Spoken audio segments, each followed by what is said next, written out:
Bismillahirrahmanirrahim. Assalamualaikum warahmatullahi wabarakatuh. Perkenalkan, nama saya Setulfia Wahidiyah dari kelas 2A Prodi Pendidikan Agama Islam. Di sini saya akan menjelaskan sebuah materi yang bertemakan yaitu umroh. Video ini adalah tugas ulangan akhir semester, yaitu mata pelajaran atau mata kuliah fikih. Jadi, next video. Sebelum itu, di sini saya akan membahas 8 pokok yang tentang ibadah umroh. Yang pertama adalah pengertian umroh, dalil tentang umroh, rukun umroh, syarat umroh, hukum umroh, wajib umroh, mikot umroh, dan keutamaan umroh. Pengertian umroh. Menurut bahasa, umroh berarti ziarah. Menurut istilah syar'i, umroh adalah ziarah ke Ka'bah, tawaf, syai, dan memotong rambut. Umroh adalah ziarah ke Baitullah dengan tawaf mengelilingi Ka'bah sebanyak 7 kali. Sa'i yaitu berlari-lari kecil di antara 2 bukit, Safa dan Marwah, hingga diakhiri dengan mencukur atau menggundul ataupun memendekkan rambut kepala. Umroh sendiri dalam syariat Islam berarti berkunjung ke Baitullah atau Masjidil Haram yang bertujuan untuk mendekatkan diri kepada Sang Kuasa, yakni Allah Subhanahu wa Ta'ala, dengan memenuhi seluruh syarat-syaratnya dengan waktu tak ditentukan seperti pada ibadah haji. Yang kedua yang akan kita bahas yaitu dalil-dalil tentang umroh. Di sini ada 2 dalil, yaitu dalil dari Al-Quran dan yang kedua dalil dari As-Sunnah. Dalil dari Al-Quran sebagaimana yang telah difirmankan Allah Subhanahu wa Ta'ala dalam Quran surah Al-Baqarah ayat yang ke-196 yang berbunyi lillahi wal umratul hajji wa atimmu, yang artinya sempurnakanlah ibadah haji dan umroh semata-mata hanya karena Allah. Ayat di atas mengandung yaitu tunaikanlah keduanya, haji dan umroh, secara sempurna dan niatlah karena semata-mata hanya karena Allah, bukan untuk riya dan bukan untuk niat-niat lainnya. Yang kedua, dalil dari As-Sunnah. Salah satu dalil yang memperkuat ibadah ini yaitu hadis Nabi Shallallahu Alaihi Wasallam yang diambil dari kata Minhatul Alan fi Syarhi Bulughil Maram karya Syekh Abdullah bin Shalih Al-Fauzan Hafizahullah. Hadis Nabi SAW berbunyi sebagai berikut. Dari Abu Hurairah radhiyallahu anhu, Rasulullah SAW bersabda, ibadah umroh ke ibadah umroh berikutnya adalah penggugur dosa di antara keduanya, dan haji yang mabrur tiada balasan bagi pelakunya melainkan surga. Hadis riwayat Al-Bukhari dan Muslim. Rukun umroh ada banyak sekali. Yang pertama yaitu ihram. Rukun ini dilakukan dengan membaca niat dan berpakaian putih yang mengandung simbol kesucian. Ihram yaitu berniat melakukan ibadah umroh dari mikot dengan mengenakan pakaian ihram dan berniat dengan mengucap labbaik Allahumma hajjan. Saat seorang berihram berarti telah berlaku semua larangan dalam haji hingga tahallul, kata Kiai Haji Mas Umatun Ni'am. Yang kedua yaitu tawaf.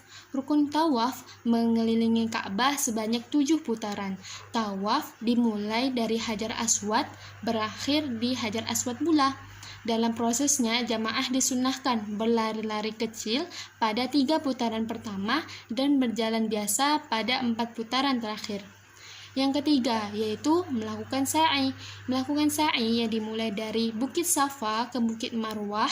Sa'i dilakukan sebanyak 7 putaran. Dari Safa ke Marwah dihitung 1 putaran. Balik dari Marwah ke Safa dihitung 1 putaran. Sehingga jika menempuh Safa dan Marwah kembali ke Safa dihitung jadi 2 kali.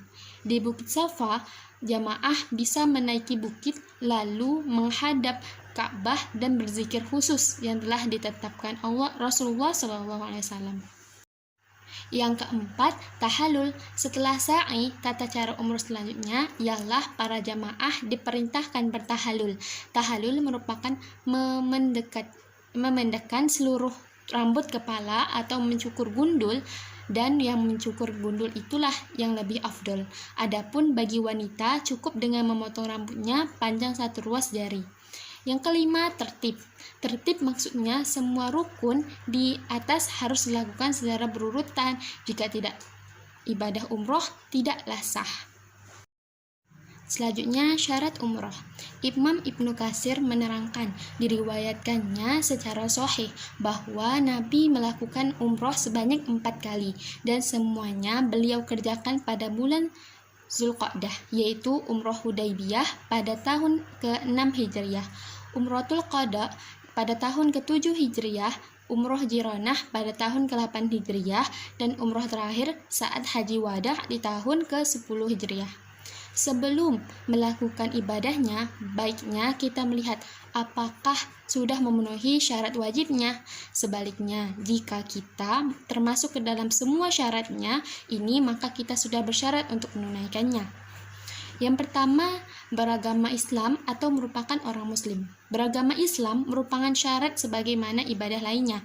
Bersyahadat dan memeluk agama Islam merupakan tiket wajib diterimanya amalan ibadah-ibadah, yaitu asyhadu alla ilaha illallah wa asyhadu anna muhammadar rasulullah.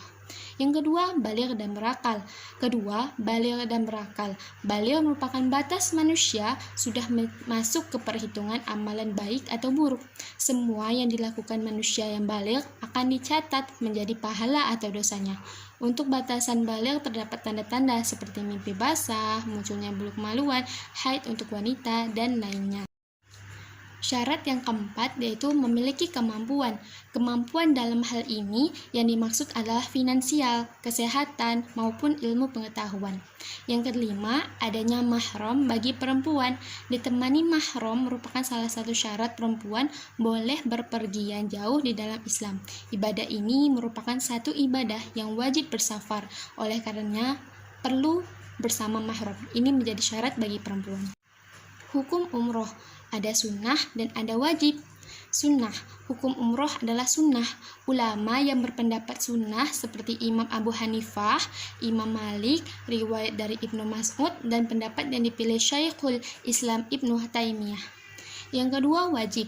Hukum umroh adalah wajib. Pendapat kedua dan dianggap paling kuat hukum ibadahnya ialah wajib, karena berdasarkan dalil-dalil dalam Al-Quran dan hadis. Salah satunya ayat yang menguatkan hukum umroh yang wajib ialah pada surah Al-Baqarah ayat 156 yang tadi saya telah bacakan, yang artinya, dan sempurnakanlah ibadah haji dan umroh karena Allah.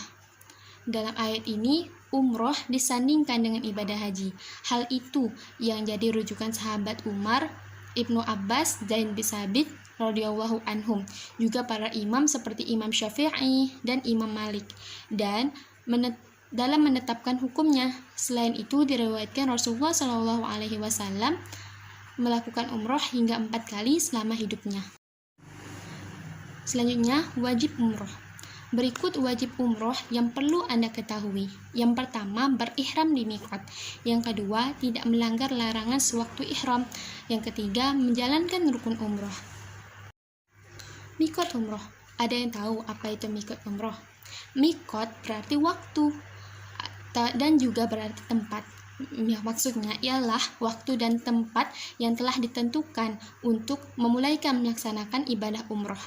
Miqat ada 2 macam, yaitu yang pertama, miqat makani adalah tempat dimulainya ritual haji dan umroh yang telah ditetapkan dalam syariat.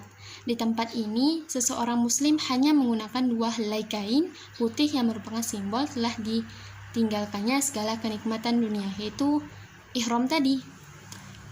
Yang kedua, miqat zamani umroh adalah sepanjang tahun, artinya tidak ada waktu tertentu untuk melaksanakan umroh. Umroh dapat dilaksanakan kapan saja selama syarat-syarat umroh terpenuhi. Miqat zamani adalah batas waktu melaksanakan haji yang dimulai sejak tanggal 1 Syawal hingga terbit fajar pada tanggal 10 Dzulhijjah. Miqat zamani merupakan ketentuan waktu untuk melaksanakan ibadah haji. Sementara untuk umroh, miqat zamani berlaku sepanjang tahun. Keutamaan umroh. Yang pertama, menghapuskan dosa. Keutamaan pertama disampaikan Rasulullah SAW dalam satu hadis bahwa Allah akan mengampuni dosa hambanya dari umroh ke umroh.